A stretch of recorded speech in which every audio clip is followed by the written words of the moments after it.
What's going on, guys? Today we're talking about real estate contracts, how to read them, and what are the most important factors that go into a real estate contract. The reason why you should care, because it can cost you a significant amount of money, both in paying for things that you shouldn't be paying for and losing your earnest money, which is the money that you put down as a deposit to purchase a property. So the things that we talk about, there's about 10 of them, are going to cover all those aspects that you really need to be aware of. Now, caveat to this is that, what we're talking about is in general because it's designed for people across the country. Most real estate associations have pre-made contracts because agents are not attorneys and attorneys write those contracts that are legally binding. And new construction companies have their own set of disclosures, which you definitely need to, you should read every contract, but you 100% want to review it with somebody else before you make that kind of financial commitment, because the reason I'm making this video is that I recently came across somebody and was helping them.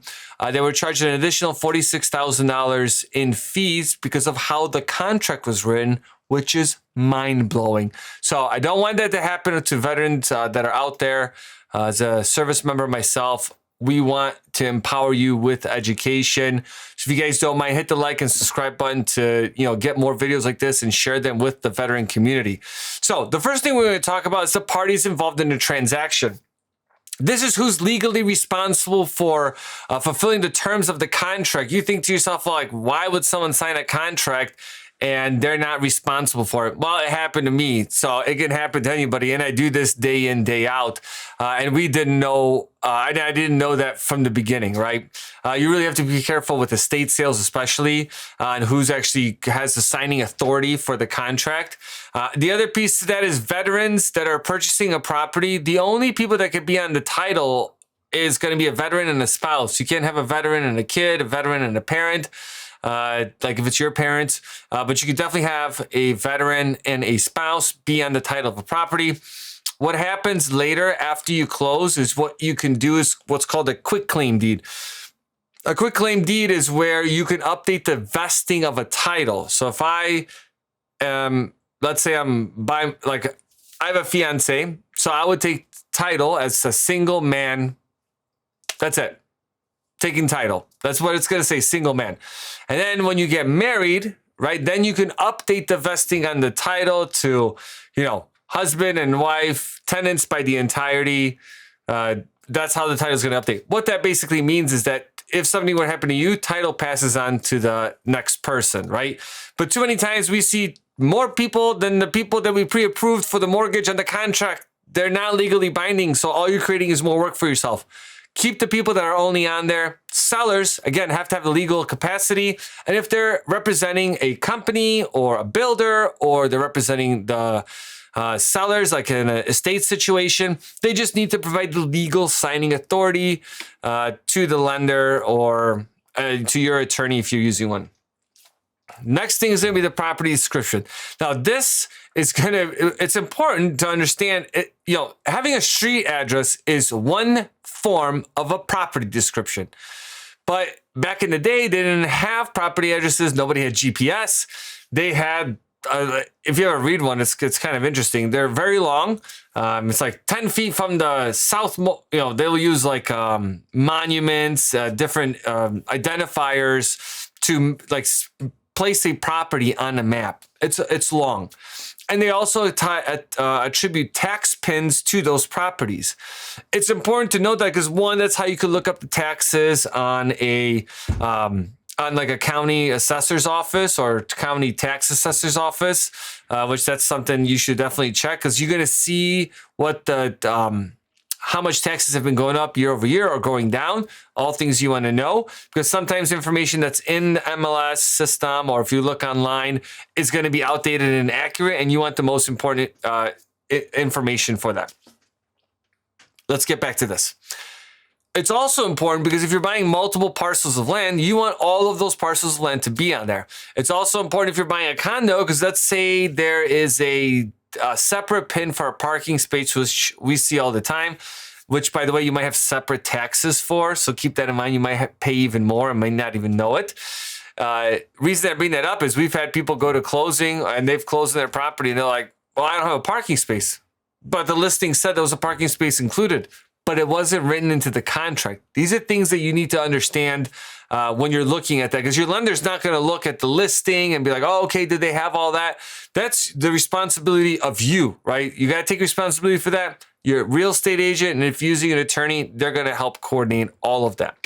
The next part is going to be your purchase price and the terms that are going to be that you agree on. Okay, so if you are purchasing a property for $300,000, you want to make sure that the property is being listed. You're buying it for $300,000. If that's what you agreed to, you might go back and forth with a seller, right? You might be listed at $350. You're trying to come in at $325. They're like, no, we want $360 now. I don't know. Real estate negotiations are something else, and they can get weird, but that's okay. You can still get through it. A lot of people do. And also kind of right now is the best time to buy because summertime is also very difficult. But anyways, you want to make sure that whatever negotiations you're going through, you're signing the most recent contract. And once all parties have signed the contract, it's binding at that point, okay? The other piece of that is that you're going to also agree to, you're going to put in there like, hey, I'm using my VA home loan. I'm using an FHA loan, conventional loan. Is there any parameters to that VA loan? Like, hey, if there's any repair items, hey, I as a buyer are going to be responsible for those items, which is something that we cover in different videos about how to do escrow holdbacks. If there are issues with the property and the VA won't let you continue, you can actually continue and do the repairs after you close. That's an extra tidbit of information. It's also going to list if you have a 30-year mortgage. It's going to list, do you want to put a cap on the interest rate, which could be another way of getting out of the contract. It's part of your contingencies, which we're going to go over next. This is also going to arrange that if your taxes are paid in arrears, are you going to get a credit from the sellers for the time they lived in the property and you didn't live in the property? And are they going to give you an increase with that? Because as we know, taxes normally go up. They don't go down, which I wish they did. All right, next part's going to be the closing date and when you take possession of the property. Obviously, it's crazy important to know it, but it is a marker. It's not like, hey, this is the closing date, and if the closing date doesn't happen, it's the end of the world. We're canceling the contract. Can it happen? Yes, it can. If you pass the closing date, can you incur penalties like a daily fee for being late? Yes, you can. Do we see it often? Very rare that it happens, because sometimes a seller might be like, hey, we were thinking about, we're delayed on purchasing our place. But then if the seller sometimes get delayed on purchasing their place for various reasons, there's a lot of things that go into buying a property. A lot of times consumers don't see it and lenders don't know how to explain it. We do. And that's why we love working with the veteran community. So again, if you guys, please hit the like and subscribe button and share our content with other veterans so we can get this into more hands. Now, also, this is going to be important for the sense for the closing date and occupancy of possession. Why they're two separate things is a lot of times what we're seeing is that people are selling their homes and buyers come in and buy it. And then the sellers are now saying, can you rent the property back to me for 30 days? This can be both an advantage and a disadvantage. You might be like, well, I need to move in sooner and I can't do that. And the sellers might have various reasons for that. Like, let's say they are another veteran. They will need their full entitlement for the next purchase of the property, but they want to give a little wiggle room and they're PCSing not for another 30 days after closing. So those are the things that might come up. Now, what happens in situations like that is that the title company can do an escrow holdback for any repair items or damages that would happen by the sellers not moving in that time period they need to. So again, those are all things you need to kind of consider for that part. Next, let's talk about contingencies. Now, we're going to talk about contingencies that protect the buyer, not necessarily the seller. We're going to do separate videos on that. But contingencies basically going to be like, hey, if there's an attorney review period, which not every state's an attorney state, like Illinois is an attorney state. There's only a few of them. But you can always get your own attorney to review the contract. Normally, realtors handle it. And if you're not using realtors, then an attorney will handle it, right? We do plenty of for sale by owner transactions. The attorneys draft it. It can get expensive, so just kind of keep that in mind. But that's your choice on what you do. An attorney review might look at it and be like, hey, they'll explain the contract to you, but you can also hire your own attorney. There's a home inspection contingency. So let's say within 7 to 10 days of going under contract, you need to bring a licensed contractor out there. They're going to give you a big report. They always do. It's going to be horrible. It's going to be long. That's their job. You can be there for the contingency for the home inspection, and you should be there. I highly encourage you. It can take anywhere from 2 to 4 hours, depending on the size of the property, but they'll check everything and let you know where you're at. There's a condo contingency, right? If you're buying a condo, they have to give you all the financial documents to make sure you're not walking into a money pit. Financing contingency, meaning you could actually get a loan because people can get denied throughout the transaction. They definitely should not be getting denied unless they have a financial change. But too often veterans get pre-approved by big real lending companies and they don't go through. They have the ability to, they can afford to lose clients. We never do that in general. That's not a philosophy we believe in. You also have an appraisal contingency. So if the appraisal comes in low, you could walk away from the transaction, get your earnest money back. You're gonna have a hold and sale contingency. If you're selling a property, then you want to know, you can't close before you sell it. You want that contingency in there, so keep that in mind. Disclosures is another part of the contract. This is probably one of the most important ones. This is information the seller provides to you that's additional to the property. Like, did the property have flooding, any legal issues, like with condos? They're going to provide all that information to you. Is the roof leaking? They'll certify, no, it hasn't leaked. Or if they did, when did they do it? And when they made those repairs. Most states have some kind of laws around that. Closing costs and fees. This is also where you're going to know if you're getting a seller credit. Some people, a lot of people buy with 100% financing and get money back at closing for buying a house. It's mind-blowing. But it happens day in, day out. We do it all the time because agents will negotiate a seller credit. It covers all the closing costs, and then they can actually use that money to pay down personal debt. VA loan is phenomenal. No limit on how much you can get in seller credits, plus 4% seller concession to pay down personal debt. All these things, it's great because it's the only product out there that you can do that with. So keep that in mind. VA loan is a great product, but you don't have to use it all the time, depending on what you're trying to do with your real estate goals. It changes. But you can always reach out to us, and happy to do a free consultation with you guys. The other thing also it's going to be is additional fees you decide to negotiate that you might be paying for as a buyer. But you're thinking to yourself, well, why would I do that? Well, you want to be competitive, and the VA loan does have stricter appraisal requirements. So they may come back with some things they need to get done. If you're trying to be competitive, you want to pick up some of that cost. I did that on my own purchase. I agreed, $5,000, whatever they wanted. If the VA comes back, we'll pay for those repairs. And you can do an escrow holdback and do the repairs yourself afterwards. This is why it's important to work with people that know what the VA is looking for, because we knew when we looked at it, there was going to be nothing that comes back.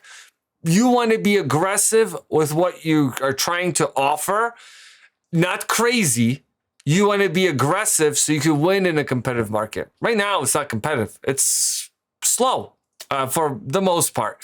Once we kick into the spring season, it just goes crazy through spring and summer, into fall. And then again, wintertime, best time to buy. And rates should be going down, which will also make it a lot more competitive versus now they're still somewhat high, giving you a bit more flexibility. Another piece, signing all the pages by both parties. You figure they do this every day, but there's always signatures missing, and you technically don't have a valid contract till everything is signed. The contract is legally binding. It's a legally binding agreement by both parties. That's why the first part was so important, because if people sign it, don't have authority, how do you have a contract? But that's why people get sued. It happens not often, but it happens time to time. Important thing with this legal and binding document, if you use a VA loan, you have what's called a VA mandatory clause. It's an escape clause. If the appraisal comes in low, you can say, deuces, this way is the way it's supposed to be done. Deuces, I'm out of here. I want my earnest money back. If in the contract you put in there that you waive an appraisal contingency, the contract supersedes the VA mandatory clause, even though you have to sign it. It's ironic, but that's the way it works. So don't put yourself in that position because it could be a world of pain. People think like, oh, I can do this and nothing's going to happen. Oh, well, and you're going to be responsible for it. And then they'll sue you. And then they'll still sell it and make money. So now they made more money. The last thing we're going to talk about is additional provisions and addendums to a contract. Here's a good example.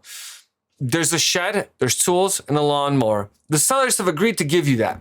They will provide an addendum saying like, hey, we're including this with the sale. There's no value to it. We're just giving it. Or they might say, hey, we're going to charge you $500 for all these tools and all these things. They can do that. It requires a special addendum. It's not included in the contract. Hope you guys liked the video. Please like, share, and subscribe, and I'll talk to you guys soon.